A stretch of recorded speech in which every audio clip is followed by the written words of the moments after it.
what I found very helpful is when you link the different chapters together, it helps you to have that overall understanding. So I would say maybe not going too deep in the details first for first review, try to understand what this chapter is about and what are the goals of that chapter. And, at the end, you'll easily be like connecting some chapters together.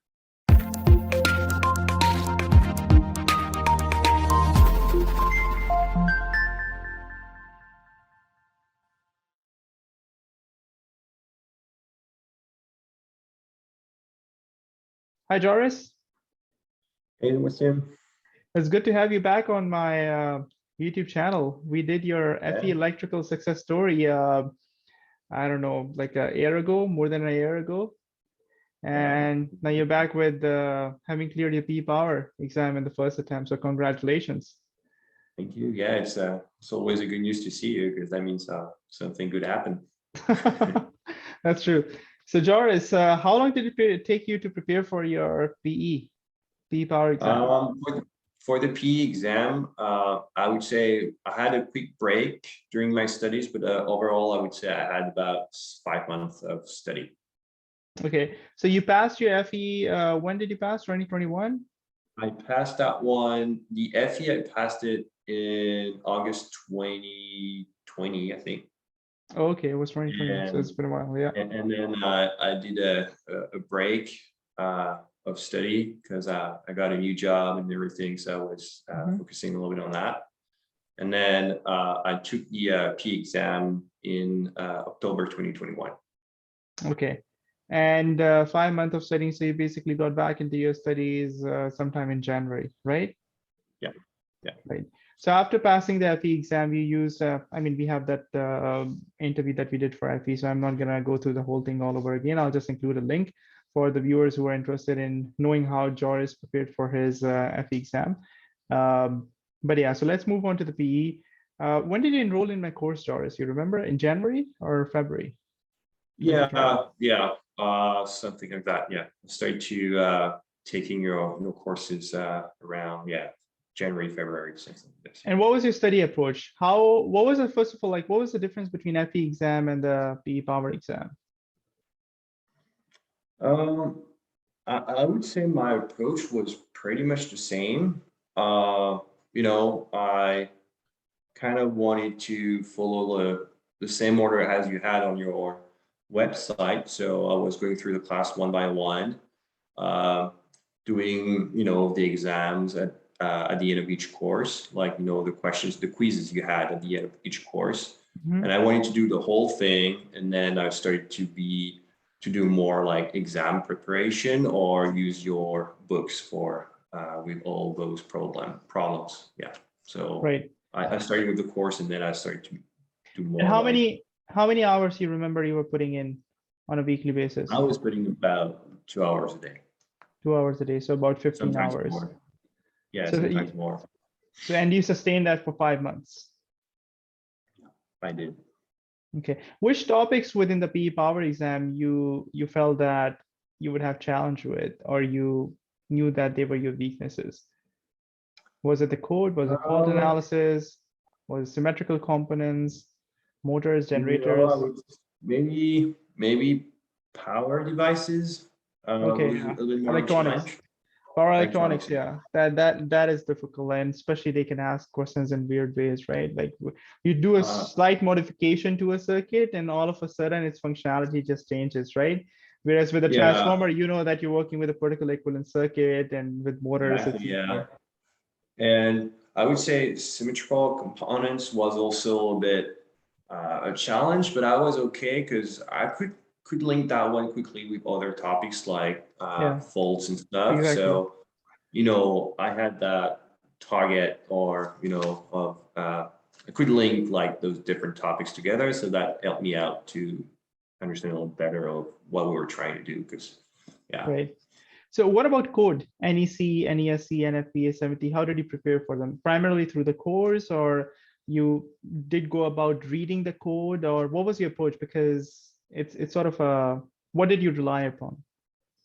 So the approach was a bit difficult because it's so many books and so many pages in there. So Yes. so with the NEC, I'm pretty much using that one daily. So I had some Okay. good ideas of where to find items that I was looking for, but Right. I was, for example, I'm more working on solar batteries, microgrid, and stuff like that. So I don't use much, let's say, motors in my designs. Right. So let's say that part was kind of new to me, or I was not really used to the code, that section of the code. So it was a good learning curve as well. Um, the other codes like the NESC, NFP70E. yeah, those were pretty new to me. Yeah, so like for those, I had kind of I tried to read those at least once. All of them at least once, or going over it like I would Right. say not in too much details, but yeah, those were new to me. So I spent a little bit of time to try to understand those. Right. And yeah, to know, yeah. Well, you had an unfair advantage in that sense that because you use NEC so often, so that's great. You capitalize on that. And fortunately, it also happens to be, the bigger portion of the codes and standards. So that worked out well for you. But the ones that you didn't have experience, you were not complacent about it. You actually put in the time and effort to read through the entire code, right? And that takes a lot of time. And those are fat books, right? So Yeah, that's impressive. yeah. I mean, at least I was going to the layout and at least trying to understand how they were structured. And let's say if I have a questions on chemicals or whatever, to have kind of an idea of what chapter it was or section of that code it was, Mhm. just to go quicker during the exam.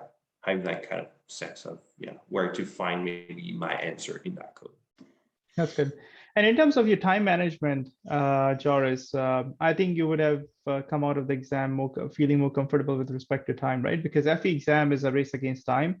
What was your comparison between FE electrical and PE power when it comes to time? So during the FE, I would say I was struggling a little bit more with time. At the end of the exam, I had some questions unanswered, so I had to go fast. Mm-hmm. For the P exam, maybe I was more better prepared, or maybe the experience of the FE exam gave me that expectation of you can't lose too much time, so you need to kind of go quick. Right. So I know it took me 7 hours to complete EP exam. Right. And I just took the last hour to kind of almost review the whole thing, like just double checking a few things where I was maybe not 100% sure. Right. So, but yeah, to me, it was easier to me for the P on time management side of things, was a little bit easier than the FE, I think. Yeah, so you're definitely more comfortable. How would you rate the level of difficulty of the problems, Joris? Were they I personally feel that I remember taking my P exam, and the level of difficulty of problems on the P exam is definitely more difficult than FE. Although there are fewer Yeah. problems, 80 problems to work with, but they're much deeper. Yeah, exactly. So I would say all of them are kind of more complicated. But again, as I said, I think last time is during my last interview was I'm kind of my work, my day-to-day work is more related to the P exam. Right. So, there was a lot of things that were kind of common. So yeah, it's definitely way more knowledge to have, have a very good, some kind of, I think experience helps a lot too. But yeah, that was more difficult for sure. Yeah, that's a no-brainer for that for sure. It was more difficult. Cool. So what would be your recommendation, Joris, for somebody who's preparing for a PE Power exam? How can they make their life easier? I would say you can get away without some hard work for sure, but maybe having what I found very helpful is when you link the different chapters together, it helps you to have that overall understanding. So I would say maybe not going too deep in the details first for first review, try to understand what this chapter is about and what are the goals of that chapter. And, at the end, you'll easily be like connecting some chapters together. And I think that helps a lot. That at the end, there's some stuff I didn't understand the first time I was studying for the P exam,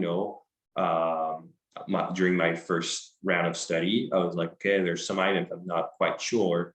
And going through the whole thing at the end, I was like, oh, okay, I understand now. That chapter is kind of linked to the first one I saw, and and that was a little bit easier to. And the good example that he actually brought up early on is symmetrical components, right? Because when you go through symmetrical components at the first pass, it's just very abstract. It's very theoretical, mathematical. You don't know like how you're going to use it.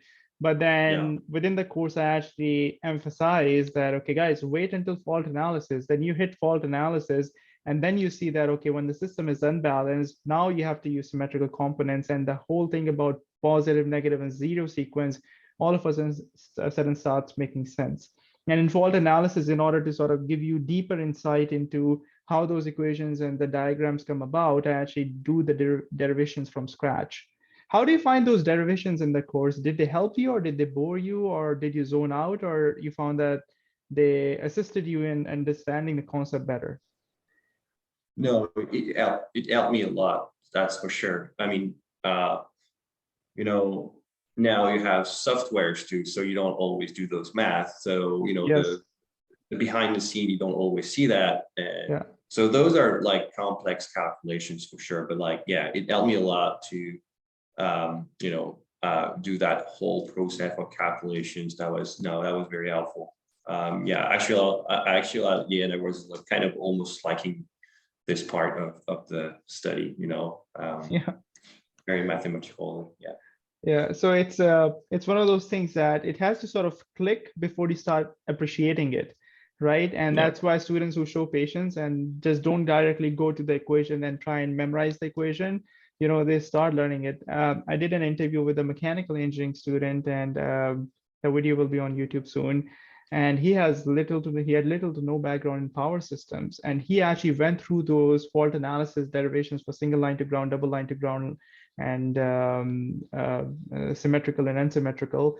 And he said he went through it 3 times, right? And by the 3rd time, when everything started making sense, it was an aha moment for him, because now he could look at a fault and then look at it from a phase perspective, what's happening to each phases, and then deeper within each phase, how the symmetrical components are interacting, and why we have negative sequence or zero sequence appearing in one type of fault and not in the other type of fault. So you don't have to sort of rely on your memory once you go through that. And those lectures are long. They're like 30, 35 minutes long lecture.